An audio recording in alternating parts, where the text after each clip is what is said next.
Нүкіске NNN деген блогер келген екен. Танымайтын едім бұл ма. Себеппен кім екенін біліп алдық.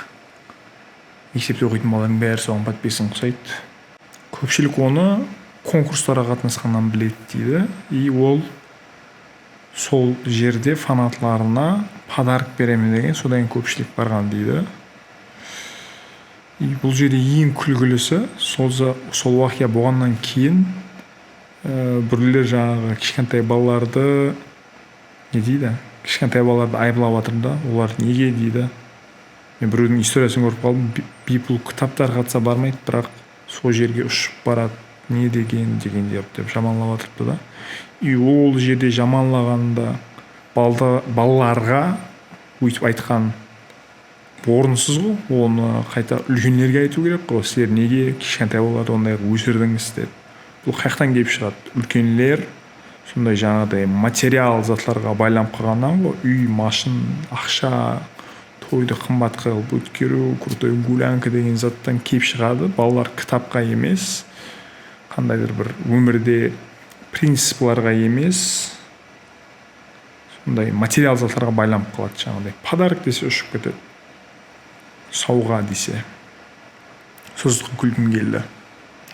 И және бір зат, мына видео монтаж жасағанда таумайын ба, өткен жыл ма, 1-2 жылдықта Ташкентте бір өзбекстанлық стример бала фанатларменен көшеде ұшырасу өткереді, сондай подароктар қату үшін.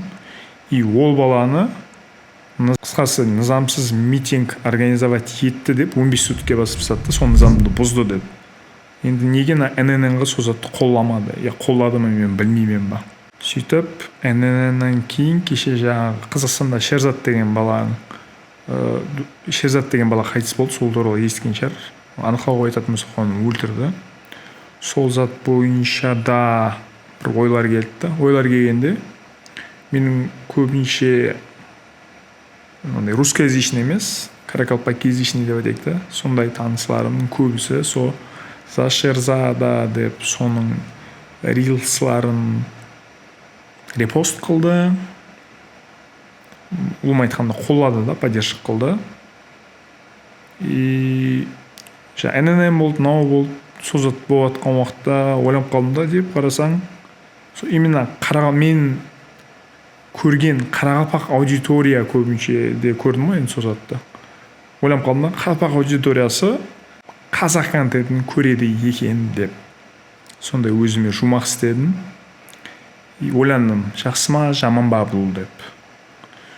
Ойланып қарасаң, қалеген заттың жақсы, жаман жерлері бар. Жақсы жерлері қазақтар қайтсек біздерден алдында экономика жағынан, рауажлану жағынан олардан көп зат үйренсе болады, негізі пайдалы контент көп. Жаман жағынан енді ассимиляция бар шығар меніңше, тіл жағынан көпшілік адамды сеземен. Қалеген бір общедоступный группаға кіріп көрің, популярный көп қарақалпақтар отыратын пабликларының комментларына кіріп көрің, адамдар қазақша жазады.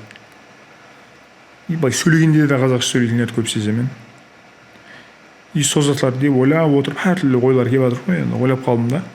Андай өтірік патриотлар көп қой, қарақалпақша сөйлей дей береді. Мысалы біз орысша сөйлейміз, русскоязычный емес, біздерге сондай мазын келеді, қарақалпақша сөйле.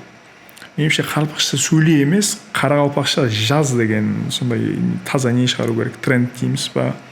Себебі мен мысалы қарақалпақша енді бір сөздерді білмей қалып орысша ұрып жіберемін да. Бірақ мен қарақалпақша жазып білемін. Идеал жазамын деп айтпаймын, бірақ мен жазатын уақытта ерінбей. Блогым бар қарақалпақша Телеграмда.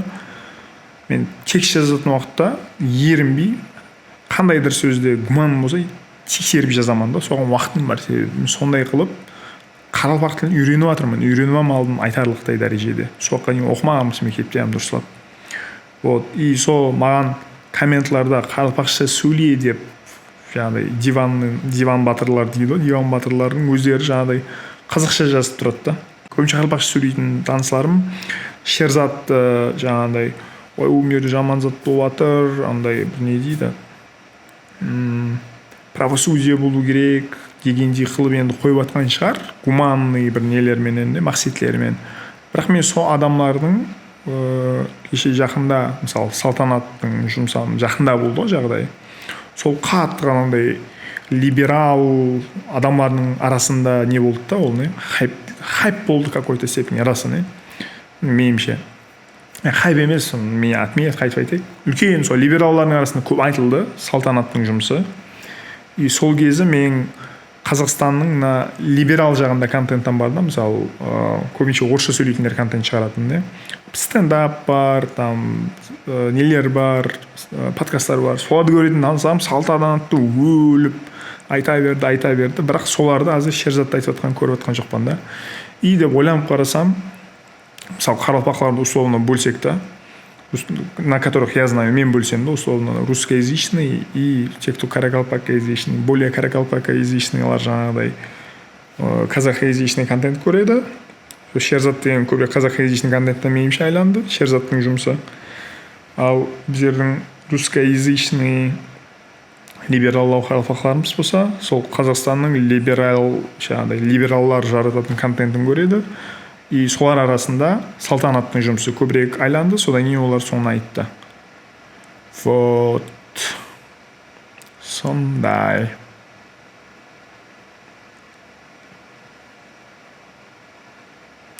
Шетел.